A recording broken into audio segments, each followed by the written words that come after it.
Hi, I'm Marty Nimco. This is another of my short stories of the type that's in my book Soloists, stories of introverts and outsiders facing a dilemma. Anyway, this story is called The Motivational Speaker. I've come a long way, maybe. I started a community college, was able to transfer to San Francisco State, and now I have a BA in psychology. I puked at the thought of grad school and couldn't land a job better than flyer hanger. You know, those people who hang posters for concerts. So I gave up and I asked my dad if I could work for him. He owns a spice importing business, and he said, okay. Well, I had an experience that is turning around my life. Maybe. I'll tell you about that a little later. But it made me join Toastmasters.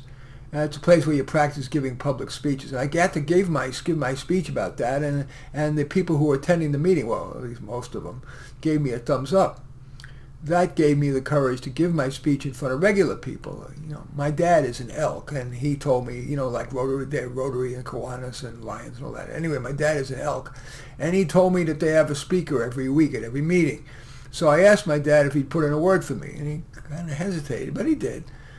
Anyway, I just gave my speech, and so I figured this is a good time to tell you what I said about that experience I mentioned, I explained that I was helping this warehouse guy lift a crate of cumin onto the conveyor belt. When the belt stopped, no one knew why.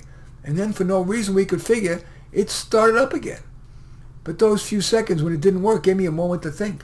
Could it be a sign telling me I need to live in the moment? I mean, like Buddhists and Christians, New Age guys, they always tell us to live in the moment and be grateful for every moment. They couldn't all be wrong.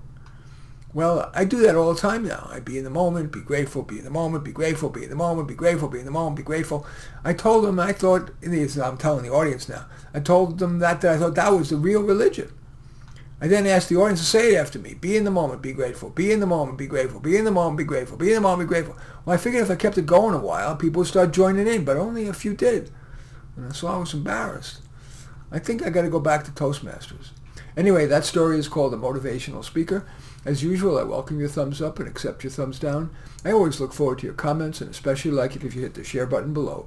Share on your social media so that my efforts can have broader impact. And I am flattered if you choose to subscribe to my channel, and certainly would welcome you checking any of my 27 books, including the book I mentioned earlier, Soloists, short stories of introverts and outsiders facing a dilemma. In any event, I do thank you for watching. I'm Marty Nimco.